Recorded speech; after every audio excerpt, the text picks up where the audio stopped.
Olá, pessoal, tudo bom? Dando continuidade, né, à live com os especialistas que a gente teve semana passada junto com a Vanessa, né? Eu estou trazendo um vídeo agora para vocês para complementar e para explicar melhor toda a questão do temido financeiro para escolas, né?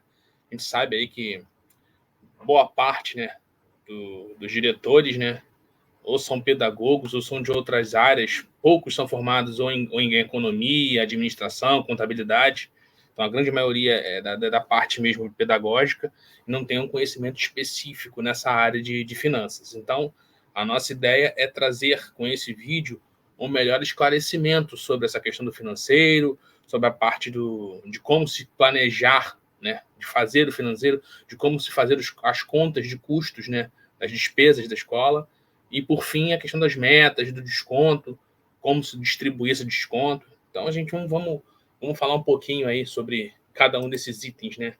Então, a gente começa falando do como criar um planejamento financeiro, né? As famosas metas. É muito, assim, para quem não tem um conhecimento financeiro apurado, é muito difícil começar a fazer um planejamento financeiro, montar um orçamento. Então, assim, o ponto principal do planejamento financeiro é a formação do seu preço. E para formar o preço, você tem que começar pelo orçamento de despesas, né? Então, o primeiro assunto aqui que a gente vai estar abordando, né, de como criar um planejamento financeiro é exatamente a formação de preços. Da onde partir, né? Aonde eu começo?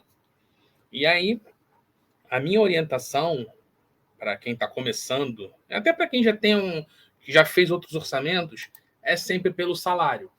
Por que começar sempre pelo salário? O salário, ele permite a você um conhecimento amplo, porque você sabe o piso, a própria convenção coletiva, ele dá a direção, né, o mínimo possível para se pagar, e não só na questão dos professores, mas nos outros profissionais, né, a parte administrativa, o pessoal da limpeza, o pessoal de inspetores, cantina. Então você tem todo o norte ali. Então é sem dúvida a parte de salários a parte mais fácil de se montar. E aí, com, né, conhecimento e com a base de dados que eu tenho de outros clientes, eu consegui montar uma base média tendo o salário como base. Tendo o salário como base, eu consegui montar um percentual de cada um dos itens que compõem um centro de custo de despesas de uma escola. E isso direciona muito bem para quem está montando do zero pela primeira vez. Então, o salário vai ser 100%, porque ele é a base e é o mais fácil de fazer. E a partir daí, a gente começa a destrinchar os outros itens. Férias, em torno de 11%. 13º, em torno de 8%. Vale-refeição, em torno de 5%. Aluguéis, né, se tiver aluguel, em torno de 16%. Máquinas e equipamentos, em torno de 1%. Marketing, para quem deseja colocar marketing, o custo fica em torno de 9% do salário. Energia elétrica, 6%, água, 3%, INSS, 11%, FGTS, 8,5%, e assim sucessivamente aí em todos os itens que compõem, como vocês podem ver aí na imagem, que compõem essa formação de preço. E a gente deixa aqui uma margem para demais despesas em torno de 15%, que aí envolve riscos, envolve despesas que não são mapeadas, né? A gente deixa esses 15% aí como garantia para estar podendo formando o seu preço. Isso aqui é uma ciência exata? Então, gente, não, né? Cada escola tem uma particularidade, eu sempre falo isso, e a Vanessa, durante a live, também tinha falado sobre isso, né? E cada escola tem sua particularidade, mas isso aqui ajuda a dar um norte, e é você ter uma base mínima de orçamento, de despesas. Claro que a sua escola pode não ter aluguel.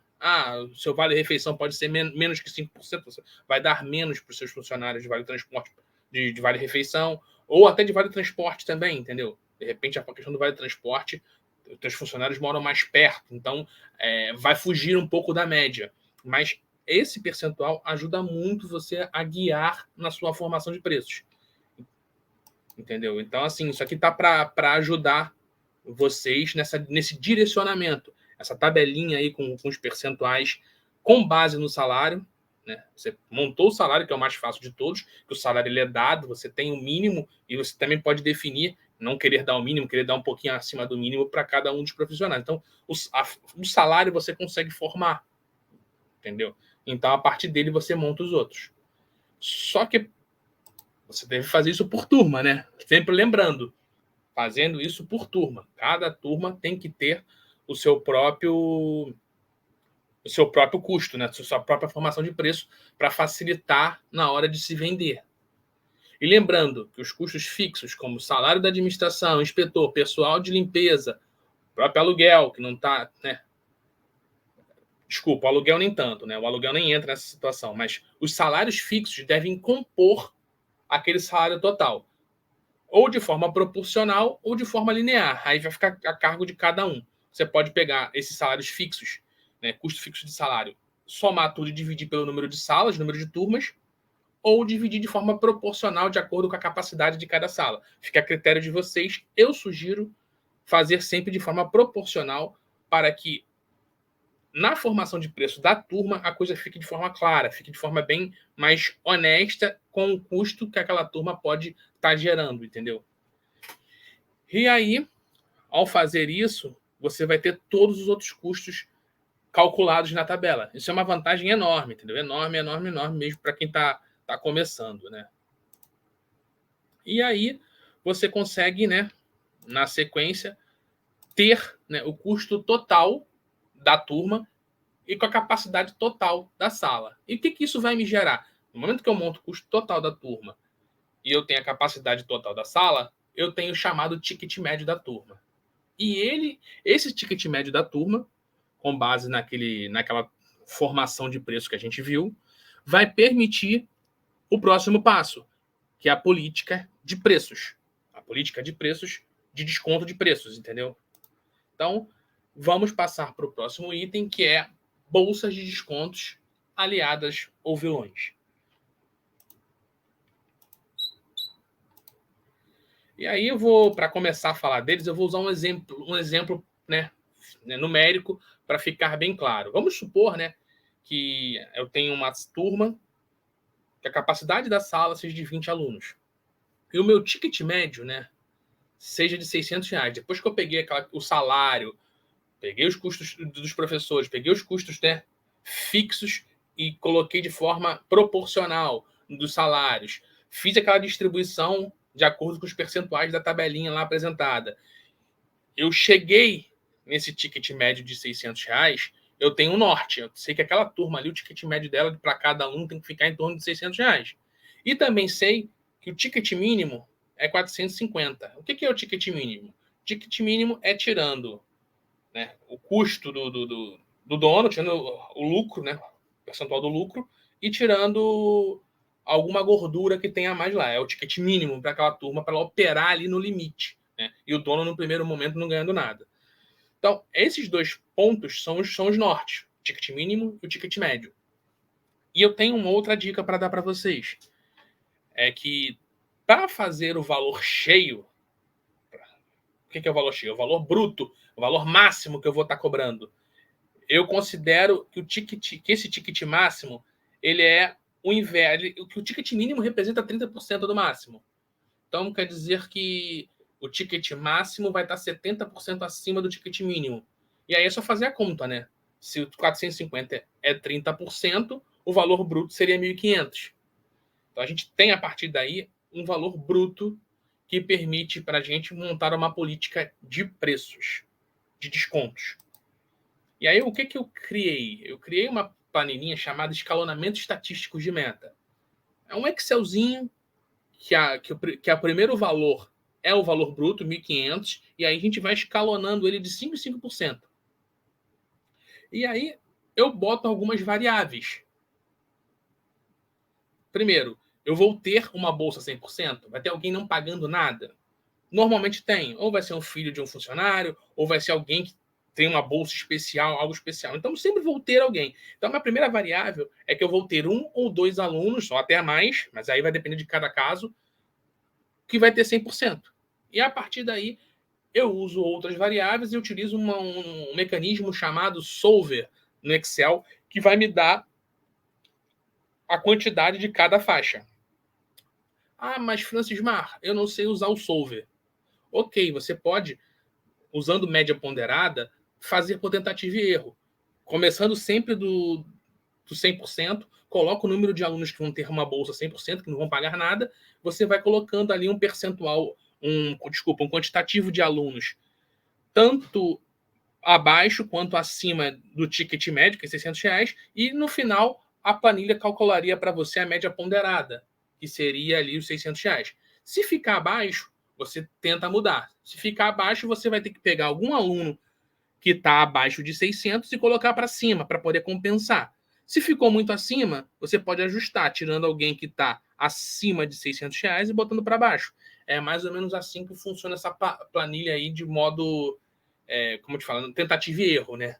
Se eu souber usar o solver, uso o solver, que vai chegar também na solução. Mas dá para fazer de forma bem tranquila por tentativa e erro. Só começando sempre pelo cara que vai ganhar uma bolsa 100%, que não vai pagar nada, e a partir dali você vai distribuindo de acordo com a sua visão, né, de experiência. Eu sei que aqui, nesse exemplo que eu coloquei, eu vou ter um cara com 20% de desconto. Eu tenho que ter, senão eu não consigo fechar a minha média ponderada lá embaixo. Eu vou ter um aluno com 35%. Vou ter dois com 40%. Mais um aqui com 50%. Três com 55%. E cinco com 60%, que é o ticket médio. 60% é o ticket médio, entendeu? E assim sucessivamente. E até chegar lá no pessoal com 100%. Então, a ideia do escalonamento, além de permitir para você uma distribuição bem ampla na política de desconto, ele dá um norte ao seu comercial sobre como ele vai ter que praticar o desconto com cada um dos alunos e dos responsáveis que sente na escola para fazer matrícula. Então, isso é importante. Essa questão de ter isso daí bem definido como metas é muito importante por turma, que vai fazer com que o teu comercial não cometa erros e saiba em quanto ele vai poder dar de desconto e para quantos alunos ele vai poder dar de desconto. Então, assim, acho que isso aqui é um dado importante, é um norte importante e que vai ajudar muito o pessoal aí na hora de estar formando política de desconto, metas e na formação de preços. Na sequência, vamos falar de como reduzir os custos da escola sem perder qualidade. Acho que isso é importante. A gente sempre tá aí pensando, né, em como a escola pode estar reduzindo o custo sem perder qualidade.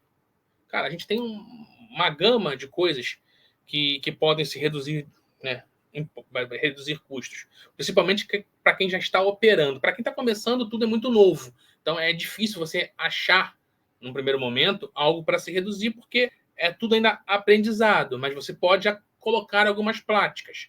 Por exemplo, impostos. A questão do imposto, você tem que analisar junto com o seu contador ou com algum especialista se você está no regime tributário correto. E o que é regime tributário correto? Hoje existem algumas faixas de faturamento que te colocam em uma posição boa ou ruim.